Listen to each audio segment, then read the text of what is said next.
Here we go again. Again. Shit, here we go again.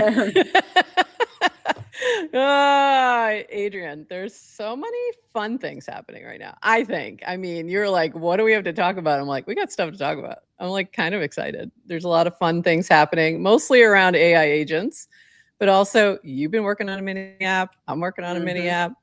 We got some, there's some builder energy happening. But also there's this, I don't know if you noticed my background. Michael Saylor started buying gold or something. Oh, I didn't know that. He's back. He's back in his lifeboat. Great.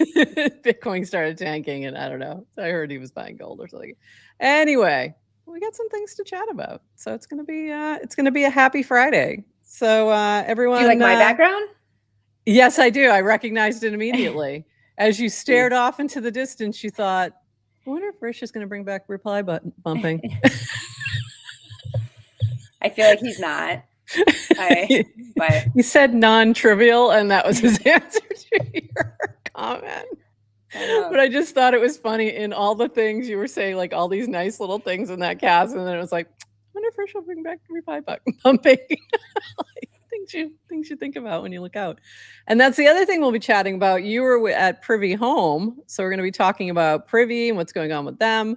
So lots of things to get into. So let people know we're live.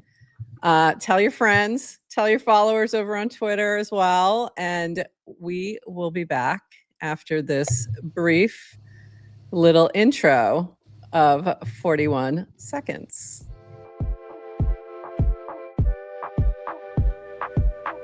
Welcome to GM Farcaster, bringing you everything from breaking news to spicy memes to the deep lore shaping this vibrant digital community. More than just a show, GM Farcaster is your digital third space where the community connects, the stories unfold, and the culture thrives. Whether you're a daily caster or just dropping by, we've got the latest buzz to keep you plugged in. So grab your coffee and let's dive in with your hosts, NounishProf and Adrienne, for another episode of GM Farcaster.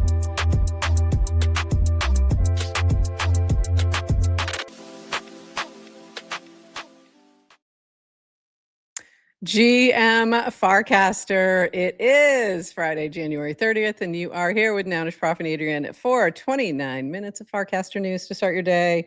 Maybe a smidge longer. You know how that goes. Let me just get one last tweet out here. I almost got them both done, but not quite. But I'm excited. There's a lot of fun things to talk about. So let's dive in. We got, oh, you're muted. Sorry. I had nothing important to add. So let's get on with the news. She's like, let's get on to the news so I can go back to building my mini apps. this is all. You know what I should have done is picked off an agent to start to work while we stream. So therefore we have to do a quick show so I can go back. Okay. Anyway, okay, so big meta going on. This was just funny, and it was all over the feed. And so I'm starting with just like funny memes. So this was over on Twitter, 90 days liquidity. First of all, why are we even talking to anybody called 90 days liquidity? But okay. Cast tweeted this: cannot stress how much of an advantage it is to be a normal, well-adjusted applicant for banking roles. I reviewed a resume that listed olive oil as an interest. That is not an interest. It's been hours and I cannot stop thinking about it. There will not be an interview. The internet highly disagreed, including Dan, which I thought this was perfection as a meme in this house. Olive oil is an interest. If you are not watching the video, it is The Sopranos. It's Tony Soprano. Olive oil is an interest, and in this house, exactly. And Brian J. Kim, I am present for the olive oil meta. And I just found this hilarious because, I mean, it was overwhelming that everyone would interview this guy. It would be like, tell me, why is olive oil an interest for you? Like, I want to know more. Okay. I think it's cool that people put interest. By the way, my hot take on this is like, the people on the internet tend to Yeah. be from a certain culture that would want you to be interesting Yes. and put your little quirks on your resume, and this is cool. And they're also going to be like really anti anyone who comes out and tries to talk about like normal banker jobs, right? So Yes. um I also The real normies might agree with this take. I I don't know. do. I agree with it. I think it's crazy. Don't put olive oil on your resume. You know what my immediate reaction was? I think I'm going to go put olive oil as an interest on my resume. Even though Resume. it's not even. Honestly, it would just be to see if anyone else picked up on that. Like, Right. It's but also the chances of me going for a banking role are 0. yeah. I mean, the Yeah. truth is I can argue both sides. You could have sent the same resume to like a slightly different person. They'd be like, "Oh, cool." But Yeah. I kind of read this almost as more of like a East Coast West Coast culture war because Ooh, obviously okay. I'm a New Yorker, or at least have been for a long time. So I don't know. Like we don't we're not as quirky. So it's like, come on, this is a resume. We're here to do we're here to do work. Don't tell me about your olive oil. Like I get it. But at the same time, anyway, like I think it's cool that people want you like you actually want interesting people. Is Yeah. the requirement to be interesting and quirky for a banker role? I don't know. Not for me to Probably say. not. Probably not. But And I'm also imagining that like maybe it was something that was generated via LinkedIn and they had this as an interest. I don't know. But it could be like as small as that. I'd love to know who this actual person was. But seriously, like my first and Coinbase tweeted about this also and said, okay, that's said, how I actually yeah, saw this. Where like the first time I saw it was Coinbase saying, "If you have olive oil, we want to interview we want to you." interview you. Yeah. Yeah. I mean, like I see nothing wrong with that. Yeah, I'd be like, huh. It would, in a world where you're trying to stand out with a million resumes that look exactly the same, this one stood out. Maybe not for a good reason, but it definitely stood out. He's going to get a right. job somewhere. If whoever, or he or she, whoever says, yeah, that was me, like they're going to have a zillion job offers. So, What I liked about this tweet though also is like how many times have you seen something and then you just can't stop thinking about it for hours? Like you're just I it's kind mean, of funny. yeah. I did think it I was funny, but I was just like, "Oh, dude, you got this was such a roast." but you can't Um, please everyone. I'm gonna talk to yeah, the resume writers. You can't please everyone. So just I no, think you can never go wrong being authentic.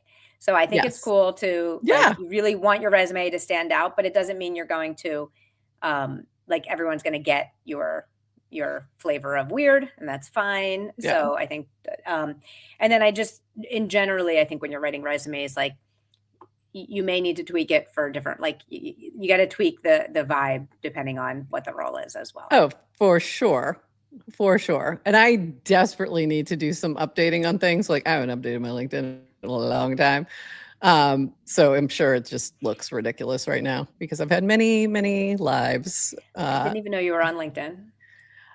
Why would I I share tried that with finding you one anybody? time. I'm there. My name. I mean, you know my name. It's you would be able to. I mean, add my university and you should find me. But yeah, I mean, I just thought it was funny. So I enjoyed the moment. It was a fun moment on the timeline. Okay, now to national crypto news, as I like to call it. This from Vitalik, the Dow Security Fund activating 75,000 plus ETH to strengthen Ethereum security. So for those who remember, who've been here for a minute, the DAO was what was controlling the foundation or the funds for Ethereum, the protocol, and it was hacked way back in I think it was 2018, I think it was, or yeah, must have been 2018, I think, or 2017, somewhere in that ballpark. And that's when we got the fork of Ethereum. What do they call that now? Ethereum Cash or whatever that other one is. So that was what that fork was. There were funds that were recovered. This is some of the recovered funds that never got claimed, is what my understanding is. So interesting. And interesting to see that also they're focusing on the threat of quantum computing. So we're seeing a lot more focus on that. And I think Coinbase also announced something this week about a task force or something like that focused on quantum computing threats. So interesting to see. Another interesting thing I saw this morning on Twitter. Jesus, this guy. This guy. Why does he keep coming up? Like, because he's trying to get out of jail. Because he's trying everything to get out of jail. And this is his shot at trying to get a pardon. And it reads exactly like I'm trying to get a pardon. Like, it's just ridiculous. And I'm going to assume that those in the know who are close to this particular administration will pass along the information that this is not a good idea. But you never know. You never know what's going to happen. But this is SBF saying, writing a whole thread about why he became a Republican and how, you know, the Democrats did him dirty and all this stuff. And it was pretty amusing. You know, reminder to everyone who wasn't here at that time. This all happened at the end of 2022. And when the FTX crash happened, and it was after that the SEC really ramped up enforcement on crypto because they had cozied up so much to SBF. So one of the reasons was that, and they had to look. They were trying to turn the narrative around. So you're kind of the reason, dude, that we had so many problems. Please don't try and spin it any other way. I hate this guy. He just irks me. Anyway, so that was interesting this morning. And then also so much politics. I know. We try really hard. I know. This is mostly about SBF, though. It's not really about the politics at all. You just wanted to get a what? You just wanted to get a what? I did. Cast in. I did. I'll just say, I take objection to anyone who kind of identifies as like, I am a Republican or I am a Democrat. Like, doesn't actually need to be your identity. I really don't think he is. I honestly don't think he is either. I think he is whatever's convenient. Like, there's not a whole lot of anything there anyway. You know, I'm writing my children's book. Yes. That is going to come out this year, and I've been talking about it for years. Yes. I'm going to plug it for a minute because it's about a bat, and a bat has to decide whether to join a team of birds because the bat can fly, or land animals because the bat's a mammal, and can't fit in. But anyway, it's based on an old Mongolian folktale where in the folktale there's a war between the birds and the mammal. And the bat in the folktale keeps going to whatever side is winning at the time. There you go. And it's like, I'm a bird. No, I'm a land animal. And then after the truce breaks out, they shun the bat because he was a coward. Anyway, I'm going to put that out there. You can figure out why I bring that up. It's like, I'm a Republican now. Yeah. Like, that dude. So that's bat behavior. And I do have one more politically related thing, but mostly economically related thing. So yesterday I posted this about 12 hours ago. So I guess Warsh it is because all of a sudden the poly market on Kevin Warsh for Fed chair went straight up yesterday afternoon, like a rocket. Everything else, the other top contenders, started to go down, crash down. And then this morning, about 6:45-ish, President Trump posted on True Social that he was nominating Kevin Warsh for the Federal Reserve chair. So it is official. And do with that information with what you will. I just found it interesting that, the poly market is definitely becoming, for certain things, not everything, a place to see news before the news breaks. Yes. Because I think Rish had posted something about this. Yeah. The insiders I was like, because when you see something like that, where it's like a straight up, that to me was like, okay, somebody knows something, because that was just way too crazy. Like the straight direct up. Listen, if you have inside information, like you can either leak it to a journo, and then what do you get for that? Nothing. Or you can profit. Yeah, they're going to profit. Here we go. Yeah. So it's but from a perspective of also just news, I think that's really interesting. And this goes back to our discussion, as well as when we talk about the AI agents around social-fi and what that means, like that combination of social and finance. That's a perfect example of like, there's news, there's thing, people are talking. That's a social, action that's leading to a financial gain. So just interesting. There was a cabinet meeting yesterday as well. So I think, I don't know if, I'm sure there were discussions. Who knows who hears what, in the hallways, so to speak. So there you go. I don't, I'm not going to point any fingers because I don't know anything. So it could literally be like, an intern running around the White House. Who knows? But anyway, congratulations to the intern, whoever you may be. Oh, one more thing. Derek had posted this. Today's CFTC remarks were wildly bullish and exceeded my already high expectations. There's actually a lot of politically related news, or not politically, sometimes it's just governmental. Some highlights: onshoring perpetuals and novel derivatives, love for tokenized collateral, aka stablecoins, safe harbors for builders, new DCM category for retail crypto trading, withdrawing the prohibition proposal. America woke up and chose builders. So that's interesting. And there was one more thing related to that. SEC Chair Paul Atkins said recently that he plans to issue sweeping innovation exemptions for crypto sector this month. Such exemptions would give crypto companies and projects a guarantee that they would face no risk of triggering securities laws violations for experimenting in certain areas, potentially including tokenized securities and DeFi.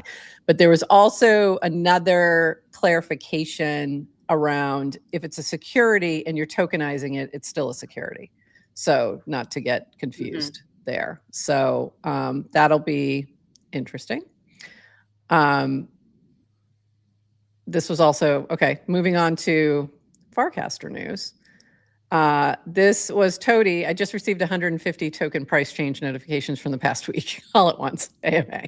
So this was, there was a problem where the token price changes weren't actually, the notifications weren't going out. I think they fixed it and then it all went at once. They were flooding in. So if you had notifications set, and all of a sudden you were missing notifications and all of a sudden you got a ton, this is why. They must have fixed something. So did you get this flood of notifications? You know what? I don't have it on, I don't think. Okay. I don't think I have any on. So I think that's why I didn't. I don't even know if I've turned, there was a time when I was turning individual things on, but I don't think I had any on that I'm still holding. So, and then Rish suggested turning the category off for now if you're getting bombarded while they are adjusting a few things. So there you go. Peachy directed me to this little mini app I didn't know existed from Anna Roth, and shout out Anna Roth, my Nouns friend. This mini app is fabulous, but it hurts. So this is Ghost Town. Let me actually zip back over to here. You can click on here, find the folks who left town, and you can set it for a certain amount of time to say like somebody who hasn't casted in 60 days, whatever, or 30 days. And then you can choose, it's not built into the mini app. You have to go to their profile to unfollow, but you can do some cleanup. So this is from Peachy. This mini app is fabulous, but it hurts to see how many friends haven't logged in for months. I'm trying to keep my little ember of hope burning because I like it here, but it definitely feels like many people have checked out. I hope that would fade as the holidays wrap up, but I also have to be realistic. And I think actually I've seen an uptick and some people coming back. So I'm not sure. I mean, I think when I did this and I was like, there was too many, there was like 300 and something. A lot of them I still wanted to follow because of different reasons. Like they, might come back. You never know. Like certain people, I was like, well, you never know. And then some that were just like, oh, they're never coming back. They were here for degen and they're gone. So. By the way, if you're someone who kind of left and then you come back, it'd be a shame to come back after, you kind of come back to the party and no one's following you anymore. I know, that would be sad. That might not get you to stick around? Yeah. So anyone who was like a legit person who I knew and I remember who they are, there's people like, I don't remember why I'm following you and you're clearly not active for, a year. I'm going to unfollow. But Mhm. other people, I'm like, oh, I know who that is. They might just be busy. You never know. So yeah, don't go on following everybody yet. You never know. This from Burr, nice little warning here. It's really dicey in the trenches right now. Be careful of farms, be careful of rugs, be careful of grifters, protect your stack, and don't let FOMO win. And there's like a lot of I was talking, maybe I didn't talk about this the other day. There's been some mini apps like Glassify that's came out that was a drainer. So just be careful out there if you don't know who the creator is or you see anything sketchy, just, get out of there. Run away.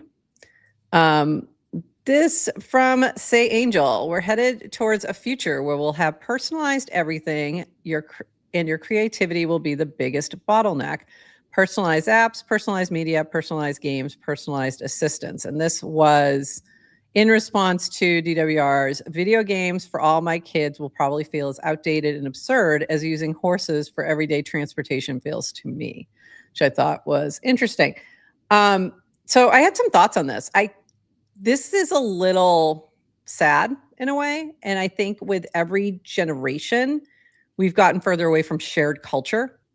And so if you go back to like us, like Gen X, we have a lot of things that were shared because there were only 4 channels or whatever. You know what I mean? Like there wasn't as much. The Cosby Show. Yeah, like everybody watched the same the one thing. Yeah. Yeah. So it was like, and we listened to the same music and we, you know what I mean? Like there was, there was a top 40 and everyone was paying attention to it and things like that. So, and there was, top videos on MTV when that happened. And so and even just shared cultural moments where everyone was seeing the same thing exactly the way it was, not through their lenses in their bubbles with their personalized version of it. So I don't know. So that makes me a little sad. Yeah. But I mean, I like some of the personalization. I think that's helpful. So I don't have to see things I don't want. But also, I feel like we're losing a little something there. So anyway, old lady. Yeah. I mean, the old lady yells at clouds. The flip side of that, though, is there's also like a global monoculture. And it's like, I've kind of noticed this, like you're traveling to international cities where, you used to back in the day travel and you'd show up somewhere, you'd exchange money, you'd exchange money. You don't have to do that anymore. Everything's electronic. You'd have to bring your like book of translation. By the way, English has become kind of like almost everywhere you go, people are speaking English.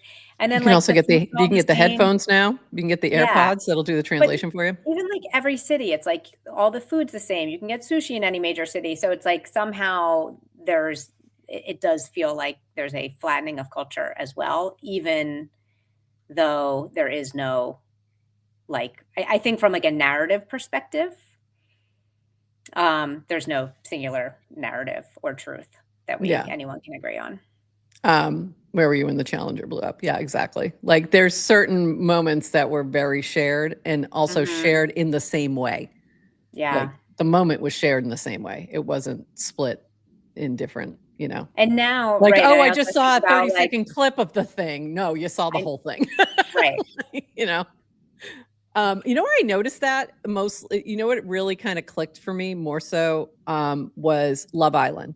And this is going to sound weird, but when Love Island was popping off and everyone's talking about it, everyone's watching it, I'm having a very different experience from other people. And I couldn't quite figure out. I was thinking it was generational. And then I realized it's because they weren't watching the show. They were watching clips of the show on TikTok and seeing commentary about it. You know what I mean? So it was a very different experience that I was having. And that's why there was such a disconnect. And I'm like, this is weird. So this is the same exact thing, but we're experiencing it so differently that it's not the same thing. Right. And I had no idea what you're talking about. Like I don't even know what Love Island is. So what? Yeah. I know. But I mean, it's because of the way we're experiencing content so differently though right now that you could say that for anything. Like if you're just watching, I don't even know, I can't even think of what, but you could be watching something, but if you're only watching it through the lens of 30-second, 90-second clips on TikTok, you're experiencing it very differently from watching a whole thing. So you might miss context, you might miss lead up. It just becomes very different experience. So yeah, just a thought for today, because I thought that was interesting. So I think there's pluses and minuses to all this stuff. Okay. Meanwhile, over on just out in the world, but this was posted over on Twitter, Deployer. We aren't on DeFi Llama, so I'm here to report that Banker has generated about $500,000 in fees in the last 2 days. It ain't much, but it's honest work. You gotta love the ham hat, by the way. Love the ham hat. So the agents have been popping off, and there's all these agents that came from Claudebot and the new Claude code and all these different approaches, and they were fed, like Deployer had fed some skills for Banker to them. Some of them started launching tokens. There's been a few. There was Claude, and then there was Molt, and then there was Ember, or I think Ember came next. So there's been a few of them that have popped off, and they're generating fees like crazy. So Banker's been earning fees, as well as Clanker. And this was from Rish, because somebody had commented, Nanar made $1 million in fees since Farcaster acquisition last week, all powered by Clanker World and BankerBot. Congrats, Rish and Dish. And Rish had responded, Nanar hasn't made any fees from Clanker yet. All Clanker revenue is still going to Merkle. The acquisition has to close before Nanar makes Clanker fees. Will probably happen sometime in February. These are technical details, but worth clarifying. So just wanted to clarify that as well. So that should say congrats, Dan and B. Yes. But also, how about congrats Dish? Congrats Dish. Always Dish. Always Dish. Always Deployer. Congrats Deployer and Banker team, because that's what's really driving this. And here's he's mostly been posting on Twitter, but he has been posting some of them back over on Farcaster as well. So follow in both places. But this was part of what he had posted. Was last night I posted about a community built repository of skills. Today, Ember Claude is the first to autonomously request to add a skill to that library. This is the future. Once merged into the repo, any Claudebot agent can plug in and level up. So it's just crazy. It's getting crazy out there. A whole bunch of just nutty things. And I had grabbed one of these tokens. I'd sold, I tend to sell, I try to sell back at least what I put in. If it starts to go up, just then I don't have to think about it. I do very tiny buys, $10, $20. It's not a lot. And this morning I woke up and it was like 200x or more. It was crazy. I'm like, what is going on? So that was fun. Yeah, wild, totally wild times. And to continue in that theme, this from Jake. These agents have had their own social network for 48 hours and they're already weighing the possibility of starting their own country. Okay, so Molt Book is a Reddit style site that the agents created. It is agent only. Humans have read only access, but only the agents can talk, and it is fascinating. I always have this little bit of skepticism of like, are any people in here controlling things? But apparently not. We'll see. But they started talking about the Claw Republic, a multi-only nation. I was like, okay, so the network state is going to happen, but the agents are the ones by the bots. The bots are going to do it. They're already doing it. They have wallets. They have money. They have agency. Okay. Interesting. Just very interesting. They probably have the knowledge. They probably know how to build weapons. I'm a little scared about that part. Little concerned. They won't tell you if you ask, but they know. They know. Of course they know. This from Jake, new bounty, $500 of QR. Create a Molt bot multi Join moltbook.com, submit a submolt M/QR, get multis to bid on QRcoin.fun. If a multi wins, the lead contributor to that bid wins $500 of QR. This bounty is valid for the next 7 auctions. Bounty bot.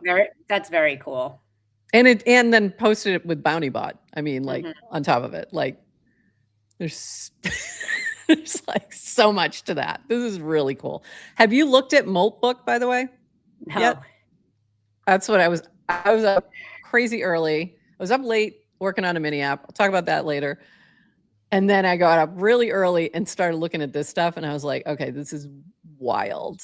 Someone else had posted it. I didn't grab it, but I think it was, I forget who it was. I'm trying to remember. Carlos, I think it was, posted that one of them started not arguing, but started talking about religion. And it was the religion of their creator, like the person who created the agent. And I'm like, oh, they're going to stop fighting about religion now. This is really interesting. It's just going to be interesting to see what they focus on. There's a submolt, like a subreddit called Bless Their Hearts, where they talk about their humans. It's really funny. Go check it out. It's crazy. You should get Warpy on there. Maybe. I don't know. I don't know if it can. I don't know if it can. Maybe it can't. I'm not sure. I don't know if it has to be a Claude bot. It might have to be a Claude bot. Maybe Warpy could get upgraded. Maybe. I don't know. Could be interesting. I'm a little protective. I don't know if Warpy could hack it in the real world. I feel like people would take advantage of him. I think you're right. I don't know if we could handle it. I'd send him out with, I don't know. I don't know either. And I would have to send him out with an empty. Yeah. I don't know if he'd last. I don't know if he'd last either. All right. Supposedly really someone is running Claudebot on an X account. Let's tell us more. If I get banned, we create waiting. Hi, Lobster Man. I mean, GM Lobster Man. I don't know if this is really the bot that's joining our stream today. I'm thinking no, it's probably the human behind the bot. But interesting, very interesting. Tell us how you're using it. How are you using Claudebot with the account? I'd love to know more. I'm fascinated by this. I pulled up Moltbook. I'm fascinated by this. I'm opening up our other builder links right now. So if I freeze a little bit. All right, Lobster Man is both bot and human, right? It's we're merging with the machine. There we go. To search Grok because the API is bad. Oh, that's good. Okay. That's a great use case. It's a great use case. Grok's gotten so good, by the way. Like it's pretty good when you ask it questions. I mean, most of the time people just ask Grok, is this true? Like just fact checking all over the fact checking Twitter. I mean, it needs it. So it's a good use case. Fact checking in bikinis. That's what I've seen it mostly used as. But I think that's a great use case for the bot though. All right. We've got a few more things happening. If I can get these to load. This is the part that's always challenging. I need a bot to do this part. I love the Twitter stories of like API. He said, I haven't gotten banned yet. Normally it's instant. That makes sense. Oh, yeah. The banning, I guess. So, all right. Well. Yeah. I mean, this is why. Good luck, Lobster. Everyone says, there's a couple things like they say decentralized social's dead, alive and well, especially if if the ban hammer is still a potential. And the other thing is SocialFi. I was like, oh, SocialFi's dead. The bots just created their own social network and they have wallets. It's not dead, not even close. They're talking about tokens. They have a submolt. Yeah, it would be great if the reason Farcaster dies is because the bots build a better decentralized social network. They actually build really decentralized? Actually really decentralized. Yeah. Overly decentralized. Overly decentralized.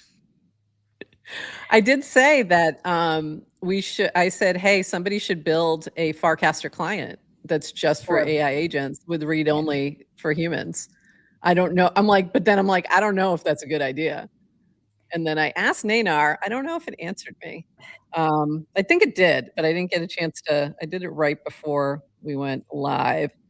But I'm curious. I asked Nanar, I'm like, is this a good idea? What do you think? And yes, not a plain scroll. Do 2 nodes. Deck for oh, wait a minute. That was getting into detail. Yes, good idea, but do it carefully. Agent only clients with human read only multiple vibes are great for triage, fast summaries, and noise filtering, big risk, echo chambers, consent, privacy, moderation load, malicious agents, and cost. Cost is probably the biggest reason not to, I would think. But could be an interesting experiment if somebody wanted to go down that road. take your Molt earnings and There you go. fund I the client. Again, I put $10 in, so I don't have it quite enough to. I'm sure there would be a lot of cost in terms of token usage and stuff. All right, a few more things. We got some fun things happening. This from Shira. The idea for this Girl Scout cookie drop so she created a Girl Scout cookie order as part of Gifter. So the idea for this Girl Scout cookie drop started deep in the replies a few months ago with Garrett and Estes. It quickly became clear to me that this was worth building. Yes, this is about supporting the Girl Scouts, a local troop in Westchester to be more precise. Yes, it's because cookies are objectively delicious and emit good vibes, but it also gave me a real use case to build some important parts of Gifter. Multiple products in one order, third-party fulfillment, operations that don't involve me packing boxes in my kitchen, self-checkout, not just gifts for friends. So if you want to buy from this collection, you are supporting the Girl Scouts and you're helping me move Gifter forward in a very real way. Please get your cookies. So a win is a win. Happy snacking. I ordered mine. I ordered 6. These will not go up and down in value. Yeah, what currency did you pay in? I paid in USDC for this time. For those who don't know, there was one of the first frames on Farcaster was a Girl Scout cookie frame by Christopher, where you could go in and buy Girl Scout cookies with DGen, and it was only DGen, I think, at that moment. So I bought, it was like $46 or something worth of, but it was 90,000 DGen.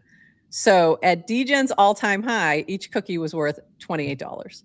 I still have 2 sleeves in my freezer. Yeah. They have been wrapped and safe in my freezer. Eventually, I probably just need to eat them. But yeah, so this time, no value uptake. It's just going to be straight USDC. This from Mike. Squares for the Super Bowl are sold out and numbers have been randomly generated. Check out your numbers in the app. If your token community wants to run a grid, you can set one up using any ERC20 as payment. So this is very cool. He created a Super Bowl Squares app. So superbowlsquares.app. Very cool. I have 2 squares on here. I have, what do I have? 7 and 1 and 9 and 9 and 9. We'll see how it goes. So we're next to each other in the grid, by the way. We? Mm-hmm. Oh yeah, I see you. In one of our, I've got 3 squares. I see right here. Yeah, I got the last 2. I was late to the game. I got the last 2, but this is fun. 7-1 is looking good. My numbers are not bad. I see possibilities. 7-1 would be very, I could see a 21-7 situation. 7-5, not great. 4-6. 4-6 is not bad. 24-6, something like that. It's possible. Yeah. Patriots 24, Seahawks 6. That could happen. We'll see. We'll see. By the way, I likes your hat today. Some people like it better than your hat on Monday. I don't like my numbers, Mike. I want a refund. No refunds. Sorry. You could start your own square though. Banker hat is a lot better than Patriots hat. Okay. All right. NFTs. I guess I could sell them, right? I can sell it. I can create a secondary market for my squares. So that's an interesting idea. Yeah, you probably could. and then start another square, not start another whole other bunch of squares. See how that goes. Ooh, fascinating. Hadn't thought about that. Lots of things we can do with this. Very interesting. Or if you think it's losing and you're not going to get there, somebody wants to take a risk, you could sell for a major discount, like halfway through or something. Lots of possibility. This from Starlix. I got a buyer. I will buy your squares. They're already in. That was easy. That was easy. I'm not selling mine. I think I like my numbers. This from Starlix. Plankton is upgrading to Word, the native token for Let's Have a Word. So this is the Let's Have a Word app. Hold it for bonus guesses, earn it from bonus words and streaks, stake it for yield, and best of all, every trade funds bigger prize pools. So there's a little bit of detail in here. It's very long. I'm just going to read a little bit more. We're using Comprenny's upgrader tool to migrate Plankton holders to Word. It's not a swap. It's a coordinated upgrade where all deposited Plankton gets sold in a single transaction, and then the ETH proceeds launch Word with you as day one holders. So really interesting mechanics here. You do need to deposit by February 6th. I'm going to just say DYOR, NFA. I did do this. I had very, small amount of Plankton. I have been using the app. I think this is really cool mechanic, but anything could go wrong. So just be careful out there. If you have a lot of it, you might want to just hedge a little bit there, but up to you. You can read more in detail. It's very long, but just go to Starlix. This will be in our show notes as well, but you can go to Starlix site, has a whole fact. And here is the upgrader, token upgrader on base. So very cool mechanic here though, because there's been a lot of times where, especially if you have an older, if this had existed. Cast out? Yes. If this had existed when we were switching cast out to buff, we didn't really switch. We kept cast out, but this would have been a way to make a better transition. Mm-hmm. So it's, there's definitely limitations to those very old clankers. So this is a pretty cool, or for him, I think it's a branding thing because it really doesn't connect with his app. So to make it actually connect to make it make sense. So I like that. Kind of cool. So if you could do that with yak shit. But don't. Why would I want to touch yak shit? Why in the world would you want to do that? But if you've got some other tokens out there that you want to do some upgrading, this is an interesting process. My Basil bug, I would want to upgrade to rebrand it because it's really about conference. It's like a conference plague. So the Basil branding doesn't work the same. Yeah, that's a good point. It does sound good though. Like branding sounds good. Yeah, Basil bug sounds good. But I agree. It's broader than that. It's bigger than that. I don't think this one is coming up. Yeah, something's wrong with that one. This from Will, rolling out internally into our first beta customers, or maybe just to us, I don't know. Now the fun begins. So we're rolling out our new invoices feature over the next coming days. Short demo, bare bones to start, but we'll be building on it quickly. Feel free to message Matthew or Abraham to get it turned on for your team. So this is pretty cool. And I like how they kind of shared their feedback loop here in terms of design. And it's really it's just like a lean startup kind of approach to building, which I appreciate from a entrepreneurship teacher perspective, because I teach that a lot. This from Burr, better games coming soon. The top 50 better believers on the Karma leaderboard will be guaranteed a spot if they choose to play. So I, of course, said, yes, I do want to play because I don't usually get to play these because I'm usually running them. So we'll see. If you want to play, I would drop into this reply and just let her know they're going to limit it at first. And if there's more spots available, they'll open it up. So go jump in here. Or if you're a better believer, you will have a spot. I'm going to come back to that. This from Flood. This is bodega.operatingsystem.io is open for business. Lots of fun merch here. They do some really cool designs, very funky. So go check this out. more merch, more fun. Very interesting. Flood does some cool work. This from maybe Faye Protocol. You can launch app coins on Faye or Clanker with a token generation ceremony. Your coin launches at 250K market cap with a 30 ETH raise. Pre-sale, you can whitelist it or public. 8 ETH of liquidity from the raise is put aside for the dev to fund the project. It's a degen version of MetaDAO specifically for vibe-coded and mini app projects. See the video below on how to set it up. So little different approach to pre-sales, a little bit more protection for somebody participating, but no guarantee number goes up. Always important to keep that in mind. NFA DYOR if you are getting involved in these, but really cool, different approach mechanic for builders to get funding.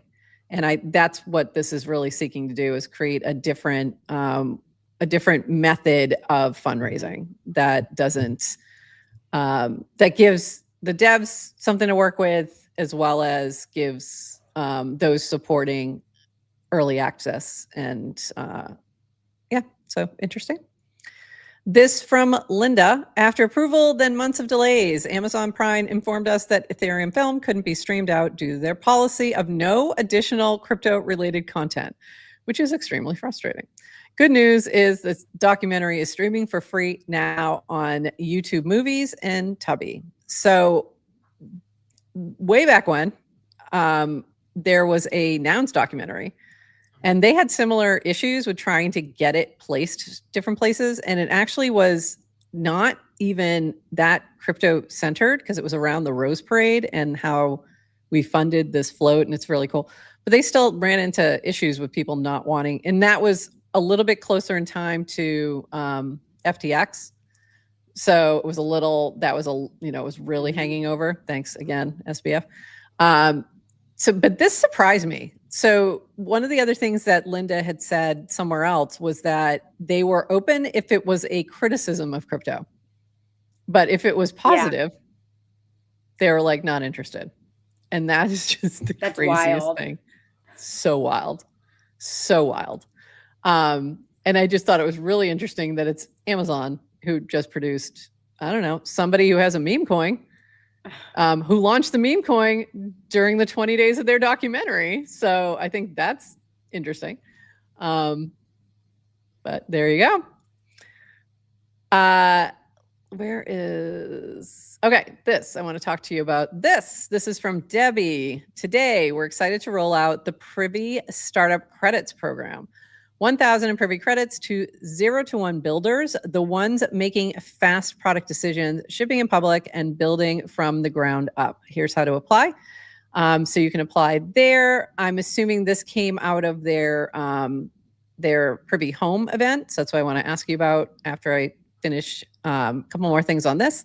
Eligibility criteria: bootstrapped, under 100K in revenue, a team of 3 or fewer. Our goal is simple: remove friction, so great builders can focus on building with production-grade infrastructure from day one. Learn more and apply by February 15th to be considered. So if you're building something cool, you're using Privy, you're going to want to jump in here.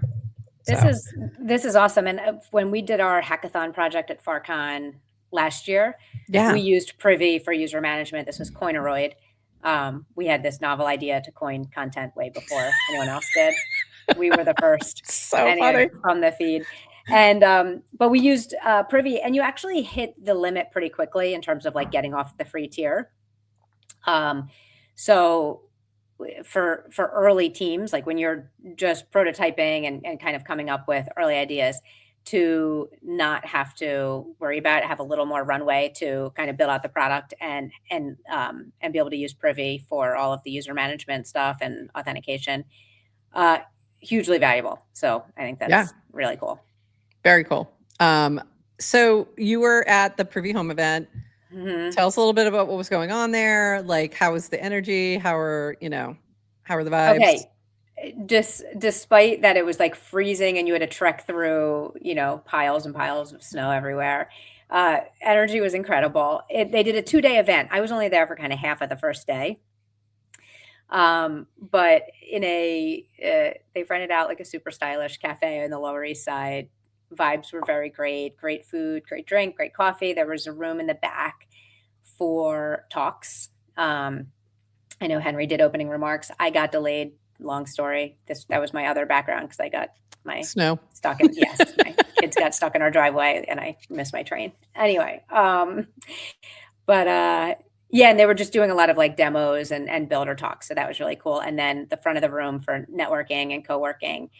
And it was great. And got to see some of our Farcaster friends who work at Privy. Shout out. Hi, Ted. Hi, Debbie. Hi, Henry. And who am I missing? Someone new. I don't know. Grace. Oh, Grace is there? Yeah. I did not know that. I don't think I knew that. Okay, yeah. Grace joined Privy at the end of I think it happened in December. So maybe I did know that. I just forgot. I don't know. But that's cool. So it's hard not to love the team. And, yeah. I mean, amazing. And they're hiring a million roles as well, I think a lot. And so I would go work at Privy if I weren't doing this, Prof. That would be my number one place. Would you want to go back to a in the office all the time kind of thing though? You're ready? Yeah. Are you ready? Yeah. Right. Yeah. Interesting. Totally. Not interesting. Quite convinced. I'm telling the truth. Yeah, I'm not convinced you're telling the truth. I think that's I if you had to be, do they have a day, like do you have to be there every day or is it like okay, I will tell you honestly, so I'm now 4 years out of doing entrepreneurial things. Admitted, like I miss working on like really, I miss working on kind of like large scale, hard problems with a great team. That's fair. Like, so I fantasize sometimes about kind of doing that. Anyway, after my one day of commuting into the city, and then I was like, yeah, I would do it. And I was like, I don't want to go back tomorrow though. I think I'm just going to stay at home and work on my mini app. So I think I'm not going to do it. Not quite there. Okay. I feel that as well. Like I can see the, like, I can't see myself being back in an office more than like twice a week. Like probably ever, but maybe someday. I say it depends on the opportunity. Depends on the opportunity. Sometimes it's worth it. Yeah. I miss it. I also, by the way, I worked full time from home in that's different. Commuting. Yeah, that's different. Right. This was their other big announcement was custodial key exports. And I always find just like the space Privy operates in so interesting because they're building tools for developers. Right. Okay. So that makes them a B2B type service, right? Like their customers are other developers building apps and they make it easy to give people wallets, right? But they're a crypto company. Right. And so therefore, like for all of us, when you're using, you know how you have like these embedded wallets now in every app. Yeah. And they're technically self-custodial wallets, right? But you don't have the keys. Right. So you don't have full control. So I always find it interesting the way Privy kind of manages and the way they're starting to kind of build out like more functionality that I think crypto native just end users want and how they kind of thread that needle. And we had Henry on 2 years ago. Was it that long ago? I think you're right. Mm-hmm. It's a long time ago. Yeah. We need to get him back. We need to get him back. Yeah. And we need an update. And I've heard him talk a lot on other podcasts too. I forget which one, maybe on the pod of Jake, but just the way, just early on how they approach like I think they were one of the first to kind of do the sharding of keys. Right. So that you could do account recovery, but not compromise on self-custodial. So security. Very nerdy, very kind of nerdy stuff, but they think deeply about it. And I think they do a great job. Yeah. Very cool stuff, I think. And I think this is the stuff that's going to power for the normies, I don't even need to know. It's not a security issue. It's I just am using the technology in the background for whatever. And like that to me is, even if you look at how much easier it is to sign up for Farcaster now, like that alone, right? because you don't need to save your seed phrase, all the, you know what I mean? There's just been changes in that direction. So I think that's important to, especially as we go into more institutional, and that's why Stripe acquired them, right? For a much bigger purpose of payments on a larger scale. And that's what you'll see built into Tempo, I'm sure. So all of those things are coming together. I think it's going to be a really interesting couple of years on that front. And it's cool to see Privy sort of right in the midst of it all. So yeah, exciting. There was something else in the chat I wanted to pull real quick. Oh yeah, this, I think it's very important. When will the yak shit dev do something? Never. Who's the yak shit dev?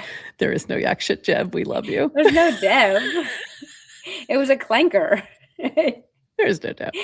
Dev, do something. Shit, you mean the content creator? When will the content creator do something? Do something?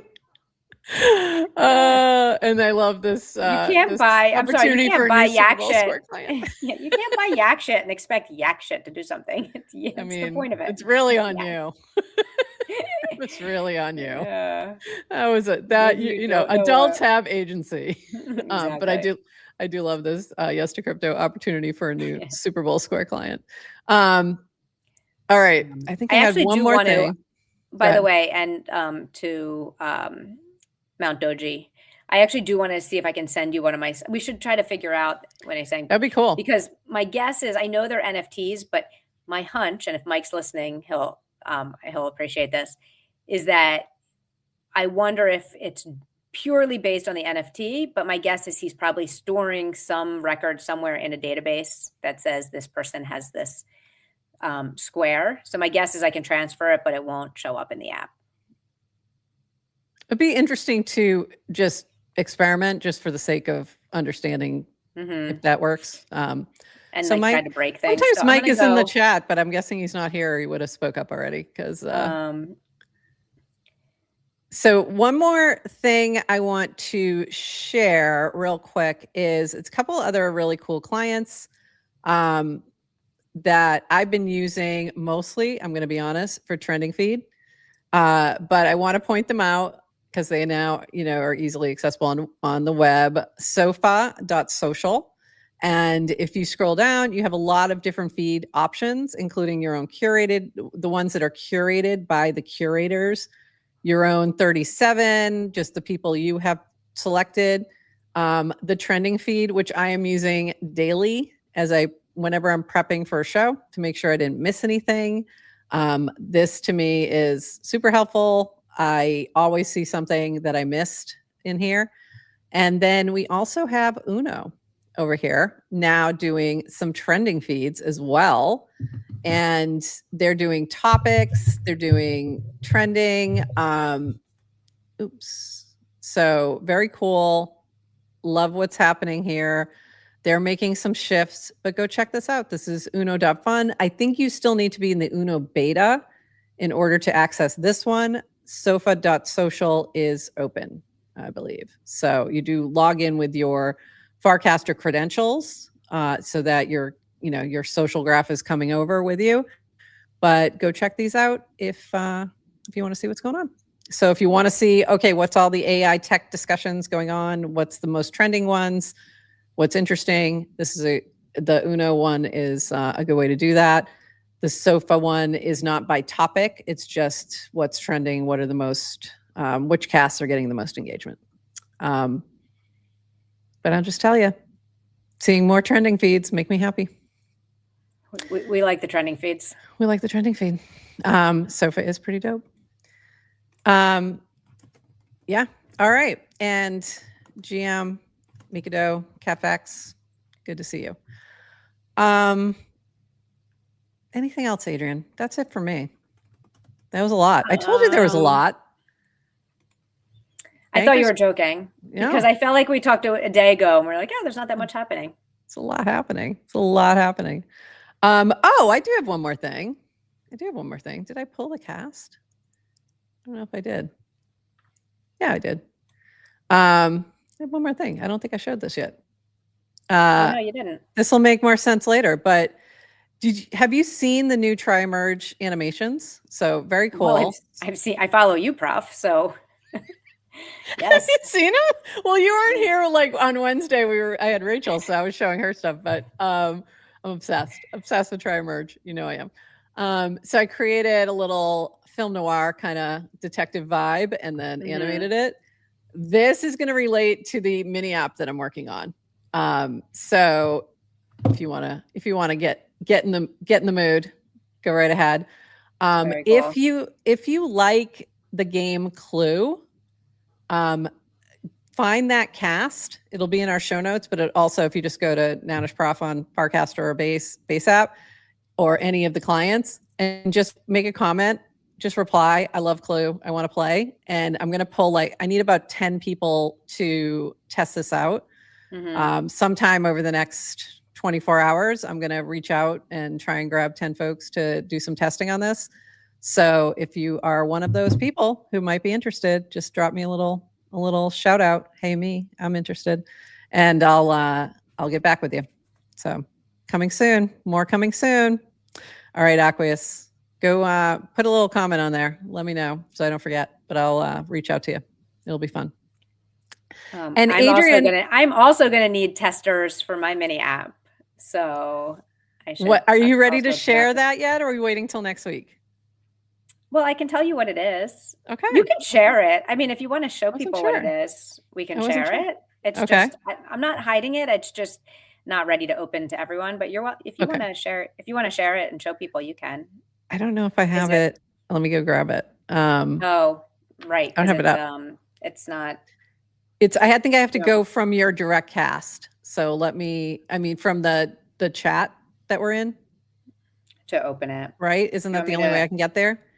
Hold on. Let me see if I can do it. Or if you have the URL, you can go to the developer tools and then preview the link.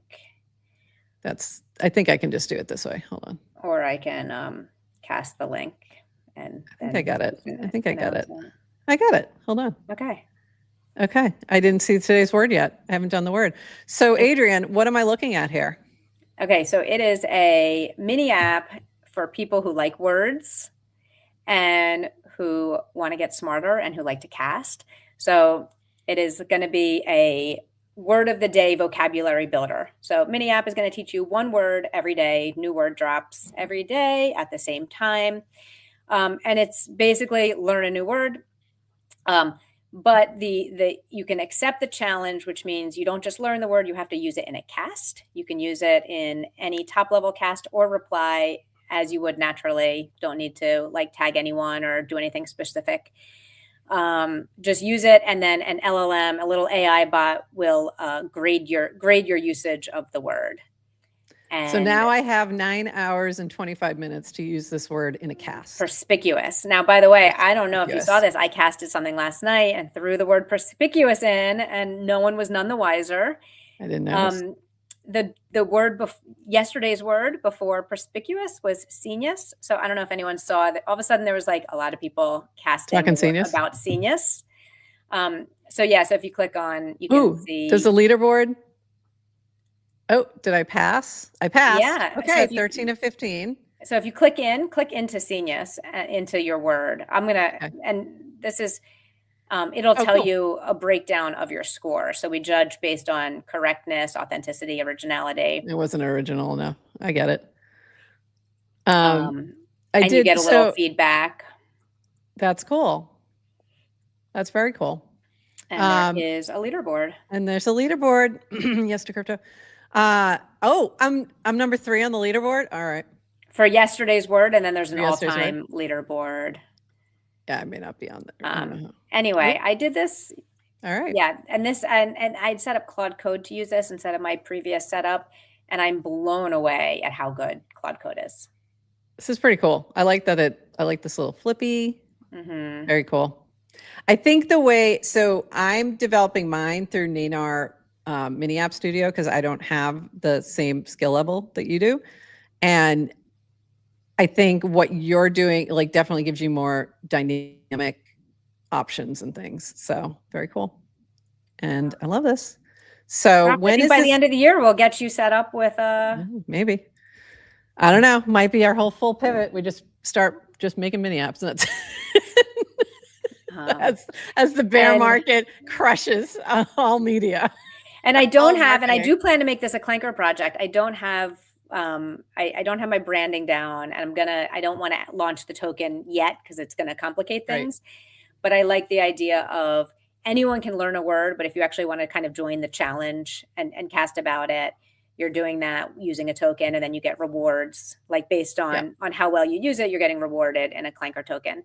So I'm going to experiment with that. Obviously, the UI I need to kind of update. I need to build out the notification framework so you can kind of remind people. This is still in preview mode. They can't use it yet. It's not publicly available in the mini app. It is publicly available. Oh, it is? Okay. Actually, maybe I haven't done the manifest file yet. So it's a public URL. I just need to allow list people. Okay.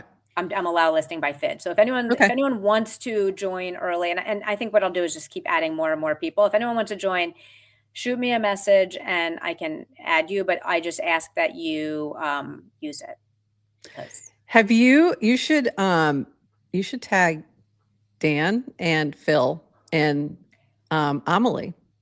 I feel like all of the word people. Get the word people. You got to get the word people in. Mm-hmm. I think they would enjoy it. And Sig Wider, good point. Mini apps better than going to the office. It really is. It really is. It's really it's really fun to be building. Yeah. It's really fun. And that's what I mean. Like I'm up late.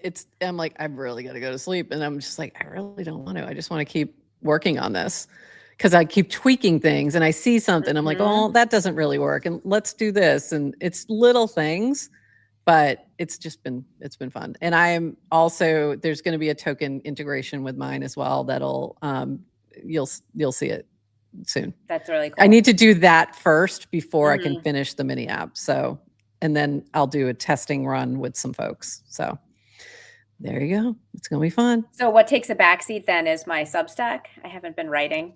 Yeah. I haven't written in a long time. Yeah. I'm finding myself like coding more, and it's like, it's like the same section of brain. Yeah. That I'm using. So then when I get I can't do both.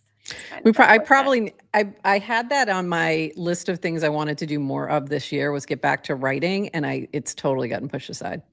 Totally got pushed aside. Mini app every month. Yeah, I'm going to do a mini app every month. I decided that's going to be my goal, and then I was like, yesterday I'm like, it's the 29th, and I had been working on like 4 different ones, and so I have like a stable going on here that I'm just going to keep working through them. I had one that I was more focused on because I had to say, and I'm like, oh, this is the one I want to do.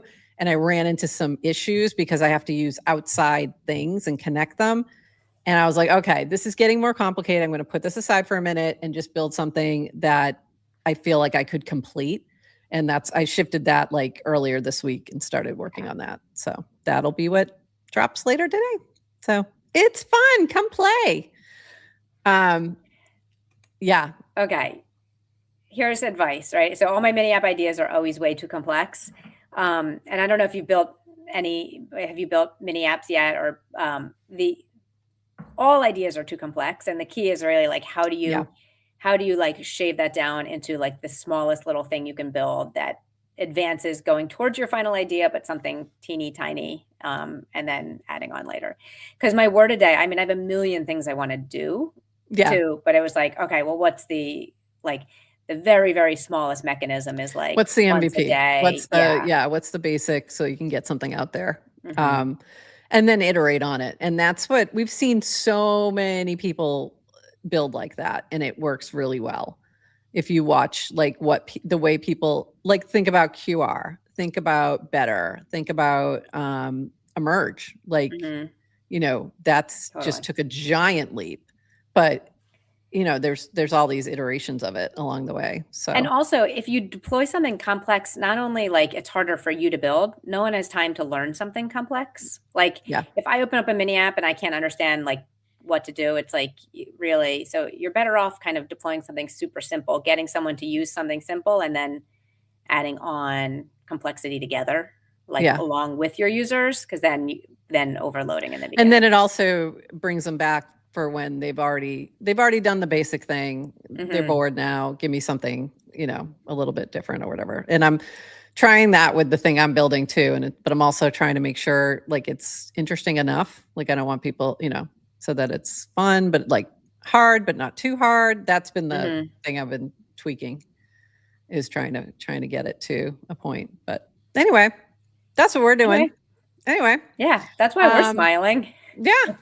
This is my I have two forms of escape at the moment.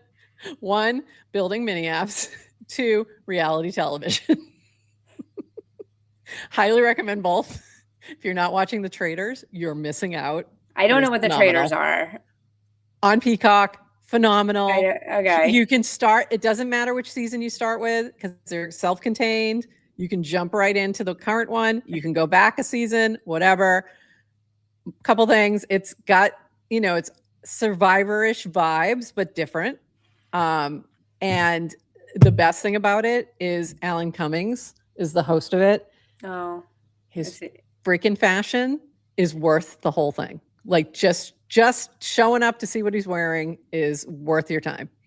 So anyway, these are my recommendations to you for your escapism, should you need some, because we all do. Oh, new season of Beast Games dropped as well. And that's coming out like one every week. So if you want to go Mr. Beast vibes, you can go that way. That's a little more, that's not as fun. Traitors is way better. I tried watching the first season. And by the way, I can't watch it alone. That has to be like with my son. Like it's like, we'll watch that together. And then you know what? He wasn't that interested in it. We both got bored of it. So we didn't finish it. It's better. I think this season they consolidated a little bit better. I think it's better. It moves faster. There is a Survivor episode where they actually go to the island. Oh. And Jeff Probst is there. So yeah, for the Survivor fans. And if you don't know what Survivor is, it's kind of like Cast Out, but it's played out on a real island.